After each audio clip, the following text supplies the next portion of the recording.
કેરળમાં ચૂંટણી પ્રચાર દરમિયાન કોંગ્રેસ અધ્યક્ષ મલ્લિકાર્જુન ખડગેના વિવાદિત નિવેદન બાદ રાજકારણ ગરમાયું છે. તેમણે વડાપ્રધાન નરેન્દ્ર મોદીના બહાને ગુજરાતીઓને અશિક્ષિત અને મૂર્ખ કહીને તેમનું અપમાન કર્યું છે.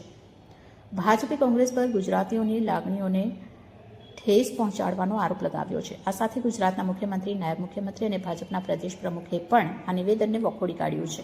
ત્યારે આજરોજ સુરત શહેરમાં ભારતીય જનતા પાર્ટી દ્વારા મોં પર કાળી પટ્ટી બાંધી મૌન ધરણા કાર્યક્રમનું આયોજન કરવામાં આવ્યું હતું, જેમાં ભારતીય જનતા પાર્ટી સુરત મહાનગરના પ્રમુખ પરેશભાઈ પટેલ, મહામંત્રી વિરલ ગુલેટવાલા, દુર્ગા પ્રસાદ પાંડે, બિપિન ગોંડલિયા, પૂર્વ મેયર દક્ષેશભાઈ માવાણી, ભારતીય જનતા પાર્ટી સુરત મહાનગર પૂર્વ પ્રમુખ નિરંજનભાઈ ઝાંઝમેરા, સાંસદ મુકેશભાઈ દલાલ, કિશોરભાઈ બિંદલ અને ખૂબ મોટી સંખ્યામાં કાર્યકર્તા ઉપસ્થિત રહ્યા હતા અને સખત શબ્દોમાં નિવેદનને વખોડી કાઢ્યું છે. આ માત્ર 6 કરોડ ગુજરાતીઓનું નહીં પણ મહાત્મા ગાંધી અને સરદાર પટેલનું પણ અપમાન છે. ગુજરાતે હંમેશા રાષ્ટ્ર નિર્માણ માટે અગત્યની ભૂમિકા ભજવી છે, ત્યારે તેમના માટે વપરાયેલ શબ્દ અપમાનજનક છે. ગુજરાતી ભાષા અને ગુજરાતીઓના સ્વાભિમાનનું અપમાન હવે બિલકુલ સહન નહીં થાય અને આ મૌન કમજોરી નહીં પણ આવનાર તોફાની લડતની શરૂઆત છે. અને જે લોકોએ ગુજરાતનું અપમાન કર્યું છે તેમને સ્પષ્ટ ચેતવણી છે કે જો અપમાન માટે તાત્કાલિક માફી